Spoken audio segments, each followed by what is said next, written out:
de pays, et sur les gens qui en Afrique, ce que j'ai appelé, avec une comparaison que j'ai prise chez Lénine, la fameuse bourgeoisie comprador, j'ai appelé ça l'opposition comprador. Qu'est-ce que c'était les compradors?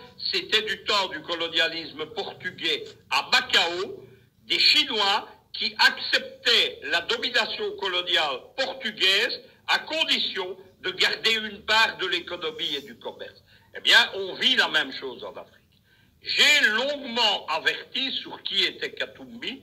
On est, avec le mandat d'arrêt international, dans le noyau, le fond de l'affaire. Si vous suivez les médias occidentaux, on a bâti une grande légende autour de Katumbi, on appelle ça une storytelling, c'est-à-dire qu'on vous invente la vie de quelqu'un. Il y a notamment un film, Katumbi, gouverneur du Katanga, qui a été financé en partie par Arte. Arte, ce sont les gouvernements de Paris et de Berlin, c'est de l'argent public, et on nous expliquait que Katumbi était un honnête homme, que c'était quasiment le seul politicien congolais honnête, alors que c'est un affairiste qui a livré le Katanga aux multinationales. Ça, c'est un aspect du personnage. Le deuxième aspect, c'est l'affairisme. L'affairisme, qu'est-ce que c'est? C'est que Katumbi, il appartient à une très grande famille affairiste qui s'appelle en réalité les Soriano.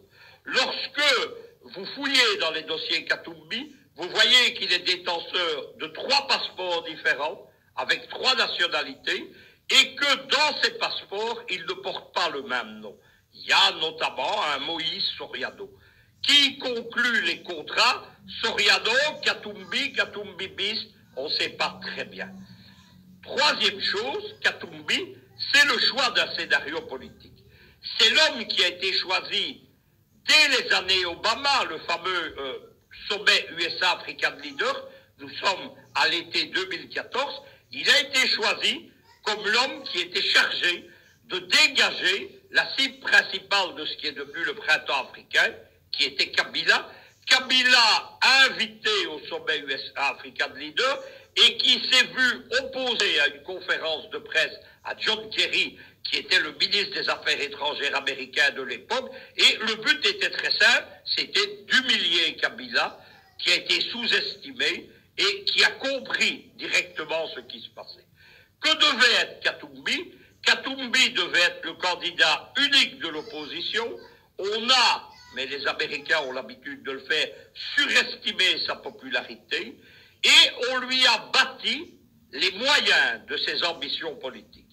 C'est-à-dire qu'il a été pris en main par des réseaux américains, de l'administration Obama, de ce qu'on appelle les vitrines légales de la CIA, de George Soros, ce sont toujours les mêmes gens, et de l'OTAN.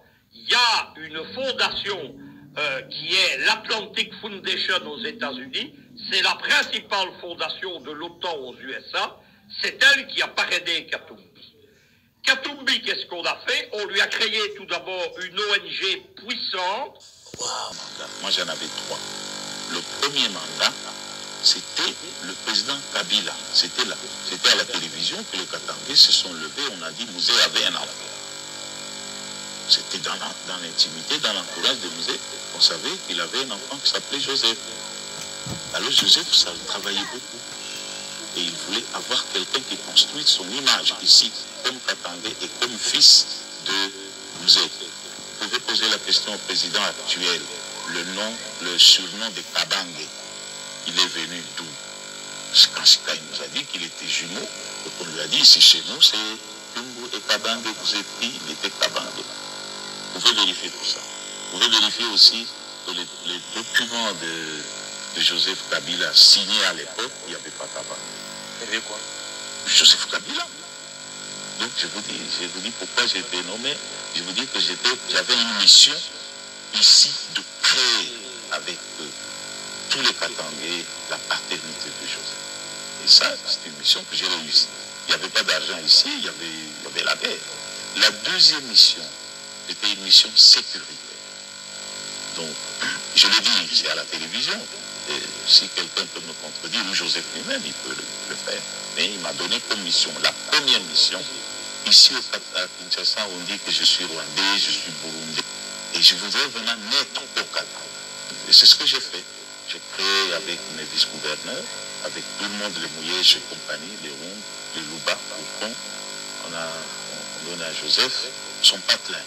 Ça a été réussi. Vous pouvez le calculer ça. La deuxième mission, la guerre était pleine ici. Le Katanga a 22 territoires, dont 10 étaient entièrement occupés. Par exemple, tout le Tanganyika. C'était une autre province avec un gouverneur et 2 vice-gouverneurs. Il fallait mettre fin à ça. Et je l'ai fait. Il y avait ici à côté Andola, le RCD qui avait même une date précise pour prendre le Katanga. Il n'a pas pris. C'était ça ma mission. Et le Katanga n'est pas tombé, donc